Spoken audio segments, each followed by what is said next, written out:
Tonight's headlines: President Marcos arrives in Belgium for ASEAN-EU summit. President Marcos to discuss Philippine tariff perks with European Union. Telcos to start selling SIMs in deactivated mode. Philippines logs below 10,000 new COVID-19 cases. Tropical storm Rosal weakens slightly. FDI inflows down in September. And Philippine stocks end sideways. Good evening. Today is Monday, December 12, 2022. I am Elmer Navarro Manuel and this is Tribune News on Q. Here are the stories for this evening. President Ferdinand Marcos Jr. arrived in Brussels, Belgium on Monday morning to attend the commemorative summit between the Association of Southeast Asian Nations and the European Union.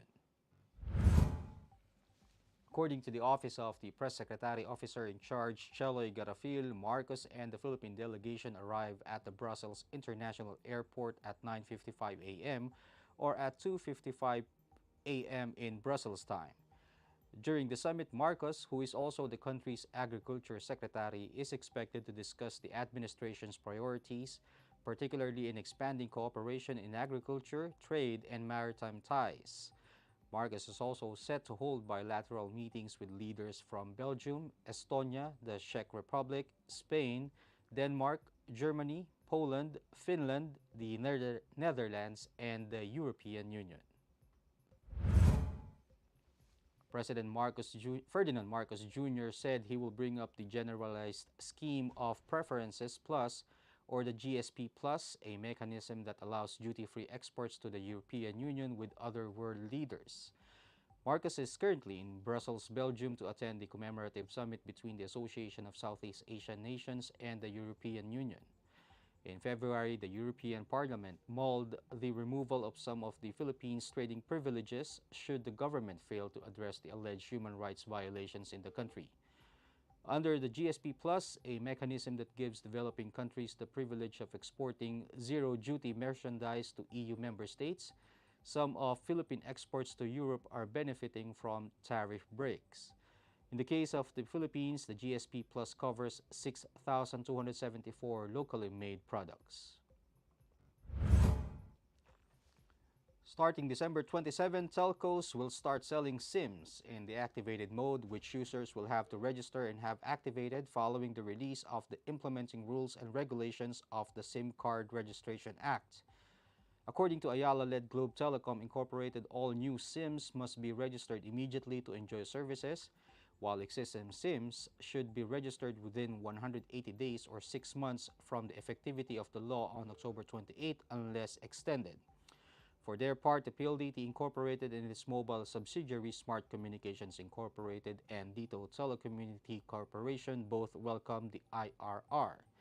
The National Telecommunications Commission earlier on Monday released the IRR of the SIM Card Registration Act, which was signed into law by President Ferdinand Marcos Jr. in October. Tribune News on Q will be back after these reminders. Mga impormasyong direktang makukuha mula sa sources at diretsahang usapan. Yan ang atid namin sa inyo sa programang Straight Talk. Samahan nyo kami sa makabuluhang talakayan live tuwing Martes alas 10 ng umaga sa official Facebook page ng Daily Tribune at Tribune Now on YouTube.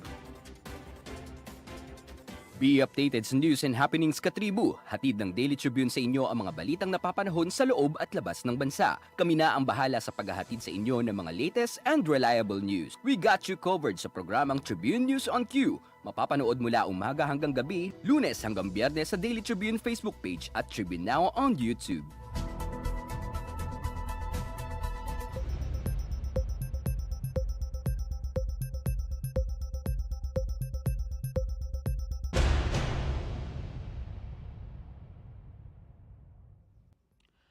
In other news, the Department of Health reported that the Philippines registered 8,292 new COVID-19 infections from December 5 to December 11, 2022.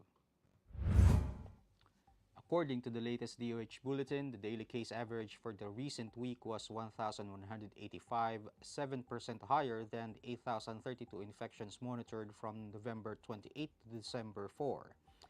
This is the sixth straight week when the country reported fewer than 10,000 new COVID-19 cases. Latest DOH data also show that a total of 156 additional verified COVID-19 related deaths were belatedly reported in the past week. These deaths were logged from June 2020 until December this year.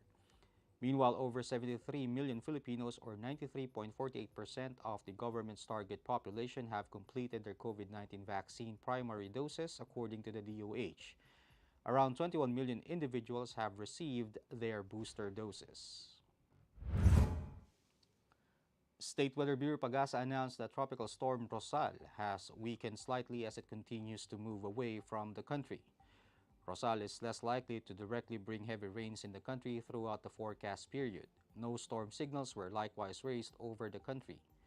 However, the tropical storm will partly enhance the northeast monsoon, or amihan, which may bring occasional gusts reaching gale force over Batanes and a strong breeze to near gale strength over Babuyan Islands and the coastal and upland areas of Ilocos Norte, northern and eastern Cagayan, and eastern Isabela. The center of Rosal was last seen 880 kilometers east of extreme northern Luzon as of 3 p.m. It is moving east-northeastward at 15 kilometers per hour and is packing maximum sustained winds of 75 kilometers per hour near the center and gustiness of up to 90 kilometers per hour. In business, data from the Bangko Sentral ng Pilipinas show that foreign direct investments into the country declined in September as there were less inflows in debt instruments during the month.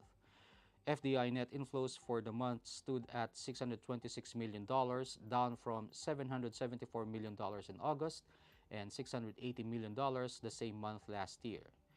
Net equity placements for the month increased to $187 million from $31 million in August and $33 million in September 2021, with the bulk coming from Singapore, Japan, and the United States.